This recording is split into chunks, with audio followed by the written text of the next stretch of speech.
तो शुरू करते हैं आज हम चैप्टर नंबर 1 से, क्योंकि मैंने आपको इंट्रोडक्शन पढ़ा चुका हूँ, आपको आईपीसी के बारे इंट्रोडक्शन दे चुका हूँ। उसके बाद में मैंने कुछ धाराएं बताई थी आपको जो अभी हाल ही में सुप्रीम कोर्ट ने उन्हें ख़त्म किया है। तो अब हम चलते हैं, स्टार्ट करते हैं, चैप्टर नंबर 1 से स्टार्ट करते हैं। चैप्टर नंबर 1 क्या कहता है हमारा? चैप्टर नंबर 1 आईपीसी का कहता है प्रिएम्बल, यानी कि प्रस्तावना के बारे में बताता है। इसमें धारा आएगी 1 से 5 तक, इसमें धारा इंक्लूड होती है। ठीक है, तो हम सबसे पहले धारा नंबर 1 के बारे में पढ़ लेते हैं।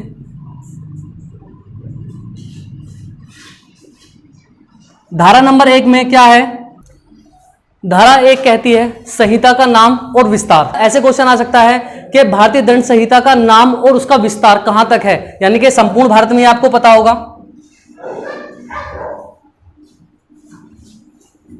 संपूर्ण भारत में इसका विस्तार है। अब तो जम्मू कश्मीर में भी, जैसे मैंने आपको पिछली वीडियो में बताया कि जम्मू कश्मीर में भी अब हमारी आईपीसी लागू होती है।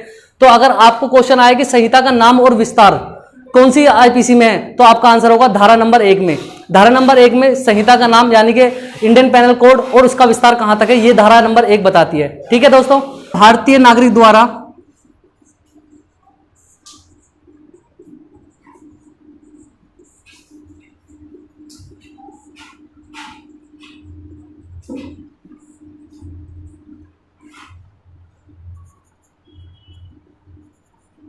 विदेश में अपराध, अगर कोई भी भारतीय नागरिक है और वो जाकर विदेश में कोई भी अपराध कर देता है, अगर विदेश में वो अपराध नहीं भी है, जैसे कि अभी मैं एग्जांपल लूं कि कोई भी जैसे जुआ खेलते हैं, हमारे यहाँ पे जुआ खेलना अपराध है, लेकिन वो एक ऐसे देश में जाता है जहां जुआ खेलना अपराध ही नहीं है, लेकिन वो जुआ खेल का आया है और उसके खिलाफ प्रॉपर एविडेंस है और उसके खिलाफ कोई भी मुकदमा दायर किया जाता है भारत के अंदर, तो वो भारत की आईपीसी के द्वारा दंडित किया जाएगा।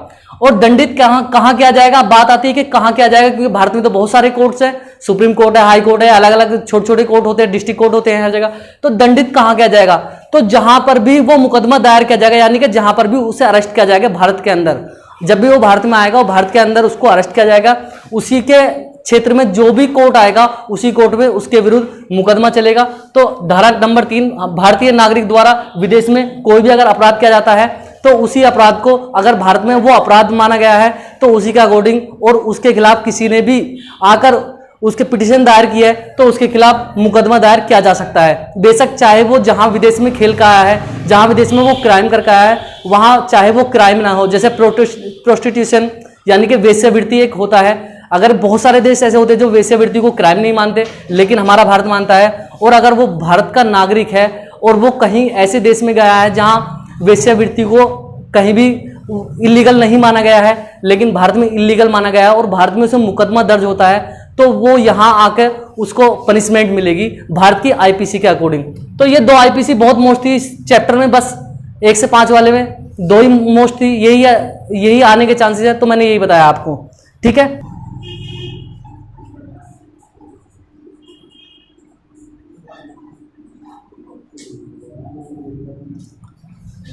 दोस्तों चैप्टर नंबर 2 की बात करते हैं हम। तो इसमें साधारण स्पष्टीकरण की बात की गई है। साधारण स्पष्टीकरण और धारा 6 से लेकर 50 तक इसमें इंक्लूड किया जाता है, यानी कि धारा 6 से 50 तक की इसमें बात की गई है। ठीक है, तो सबसे पहले हम बात कर लेते हैं धारा 8 की। धारा 8 क्या कहती है? धारा 8 लिंग,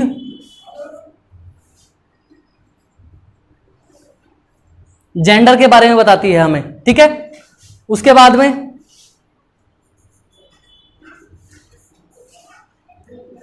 धारा 10 की बात कर लेते हैं। धारा 10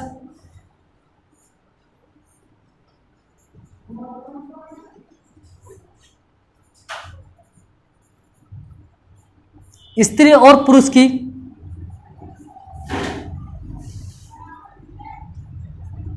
परिभाषा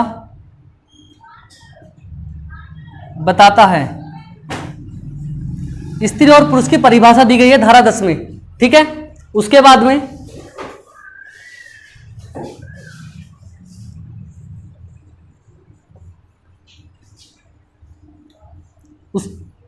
उसके बाद में धारा नंबर 11 की बात कर लेते हैं। पर्सन या व्यक्ति। धारा 11 पर्सन या व्यक्ति के बारे में बताती है। अगर हम किसी भी पर्सन या बॉडी की बात करते हैं एक तरह से, तो हर वो चीज बॉडी हो सकती है जिसके खिलाफ हम कोर्ट में जा सकते हैं। जैसे कि अभी पर्सन, अभी पर्सन से व्यक्ति लिखा मैंने, आपको पता हुआ, तो व्यक्ति केवल व्यक्ति ही यहां पर पर्सन नहीं है। हम जैसे व्यक्ति ने कोई क्राइम करता है व्यक्ति, उसके खिलाफ हम कोर्ट में जा सकते हैं। वैसी बहुत सारी चीजें ऐसी होती हैं जो मैं आपको बता रहा हूं। सबसे पहले अगर हम बात करें किसी कंपनी की, जैसे कोई भी कंपनी है दोस्तों, आपको पता हो कोई भी कंपनी है, अगर उसके खिलाफ भी हम किसी भी कोर्ट में जा सकते हैं अगर वो हमारे साथ कोई भी फ्रॉड काम करती है, तो ये भी एक बॉडी के अंदर आएगा। अगर आपको कहीं भी ऑप्शन में लगे, जैसे ऑप्शन बहुत सारे दे देगा वो कि इसमें से कौन सी बॉडी होती है, कौन सी व्यक्ति की, इसमें व्यक्ति की बॉडी से मतलब नहीं है। बॉडी बहुत सारी ऐसी चीज होती है, ऐसी कोई भी चीज जिसके विरुद्ध हम कोर्ट में जा सकते हैं, वो सब बॉडी होती है। ठीक है, कंपनी होगी, जैसे अभी कोई कोचिंग भी कह सकते हैं हम। अगर कोई कोचिंग भी किसी बच्चे के साथ फ्रॉड करता है तो वो उसके खिलाफ जा सकता है, कोर्ट में जा सकता है। उसके बाद में व्यक्ति तो आएगा ही आएगा, इसमें व्यक्ति तो आएगा ही आएगा। यानी कि मेरा कहने का मतलब यह है कि पर्सन, यानी कि आईपीसी पर्सन केवल आदमी को नहीं कहती है। आईपीसी इंडियन पेनल कोड ये कहता है कि बॉडी हर वो चीज है जिसके खिलाफ हम कोर्ट में पिटीशन दायर कर सकते हैं। ठीक है, आई होप कि समझ में आया होगा आपको। उसके बाद में बात कर लेते हैं हम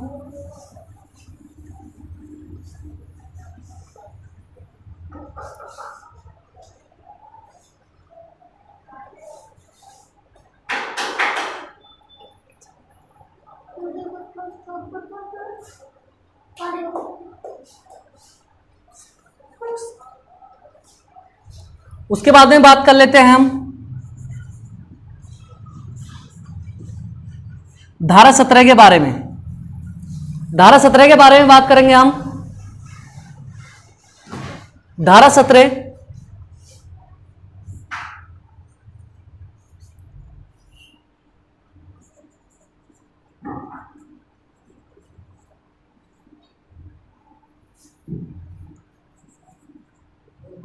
सेंट्रल गवर्नमेंट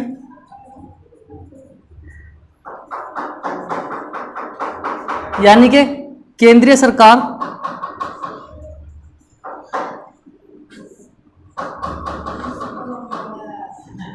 और राज्य सरकार के बारे में, राज्य सरकार के बारे में बताती है। यानी कि धारा 17 में केंद्र सरकार के क्या क्या वर्ग काम होंगे और राज्य सरकार के कैसे काम होंगे, यानी कि राज्य सरकार और केंद्र सरकार के बारे में बताती है। ठीक है, उसके बाद में बात कर लेते हैं हम धारा 21 की। यानी कि धारा 21 बताती है लोक सेवक कौन होता है।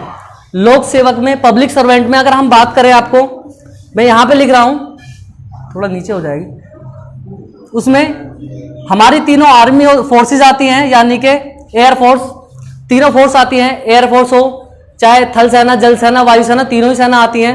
उसके बाद में जजेस आते हैं, सुप्रीम कोर्ट, हाई कोर्ट के, पुलिस आती है, डॉक्टर्स आते हैं, यानी कि ये सब पब्लिक सर्वेंट होते हैं। ठीक है, धारा 23 की, धारा 23 क्या कहती है? धारा 23 कहती है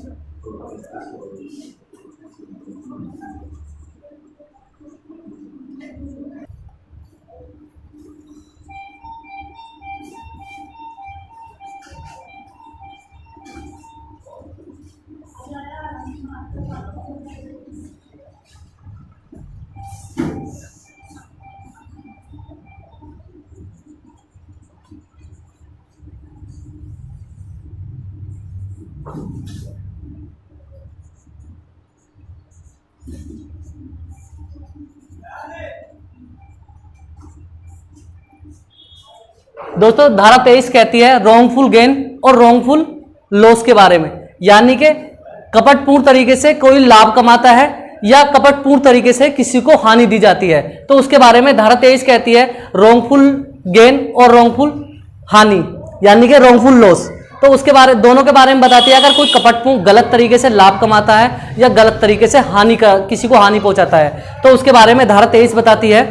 उसके बाद में धारा 24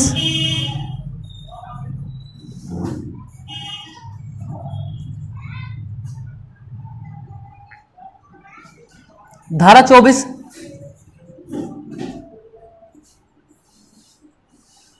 डिसऑनेस्टी यानी कि बेईमानी के बारे में बताती है।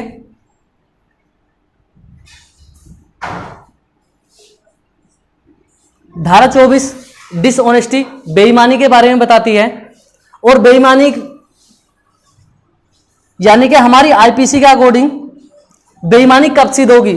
जब किसी भी चीज में सैदोष लाभ या सैदोष लॉस हो, यानी कि सैदोष लाभ और सैदोष हानि जहां भी होगी और इंटेंशन होगी, यानी कि आशय होगा। मैं ऊपर लिख देता हूं एक बार,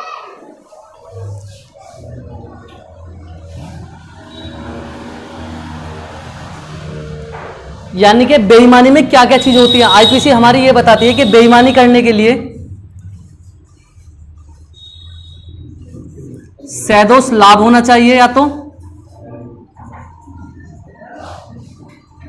सैदोष हानि होनी चाहिए, या आशय होना चाहिए, यानी कि इंटेंशन होनी चाहिए।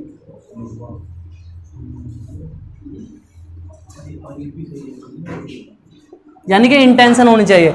ये तीनों चीज इंक्लूड होनी चाहिए, तभी बेईमानी कहा जाएगा, यानी कि बेईमानी मानी जाएगी। सैदोष लाभ होना चाहिए, यानी गलत तरीके से किसी ने लाभ कमाया हो, या गलत तरीके से किसी को हानि पहुंचाएगा हो, या उसको हानि पहुंचाने का इंटेंशन हो, यानी कि उसको आशय ऐसा हो जो गलत तरीके से उसे हानि पहुंचे, तो उसमें ही ये डिसऑनेस्टी की यानी कि बेईमानी की, ये तीन बेईमानी में किसी भी बेईमानी होने के लिए ये तीनों चीजें होनी चाहिए। जब तक इन तीनों चीजें नहीं होंगी तब तक उसे बेईमानी नहीं कहा जा सकता। ठीक है दोस्तों, तो ये आपको समझ में आएगा धारा 24।